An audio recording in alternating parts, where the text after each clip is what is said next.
ഈശോ മിശിഹായ്ക്ക് സ്തുതിയായിരിക്കട്ടെ. വിശുദ്ധ മത്തായിയുടെ സുവിശേഷം 11-ാം അധ്യായം 21-ാം തിരുവചനം. കൊറാസീൻ നിനക്ക് ദുരിതം, ബെത്സയിദ നിനക്ക് ദുരിതം.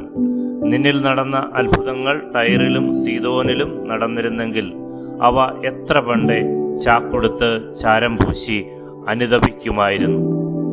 ഈശോ ചെയ്ത അത്ഭുതങ്ങൾ കണ്ടിട്ടും അനുതപിക്കാത്ത നഗരങ്ങളായ കൊറാസീനും ബെത്സയിദായ്ക്കും ദുരിതം എന്ന് ഈശോ പറയുകയാണ്. ഈ നോമ്പ് കാലഘട്ടത്തിലൂടെ കടന്നു പോകുമ്പോൾ ഈശോ നമ്മിൽ നിന്നും ആഗ്രഹിക്കുന്നതും അനുതപിക്കാനും പ്രായശ്ചിത്ത പ്രവർത്തികൾ ചെയ്യാനുമാണ്. പ്രിയപ്പെട്ടവരെ, അത്ഭുതങ്ങൾ കണ്ട് വൈകാരിക ആവേശത്തിന് അടിമയാകാതെ ഈശോ ചെയ്യുന്ന ഓരോ അത്ഭുതവും നമ്മെ അനുതാപത്തിലേക്കും പ്രായശ്ചിത്ത പ്രവർത്തികളിലേക്കും നയിക്കട്ടെ. ആമീൻ.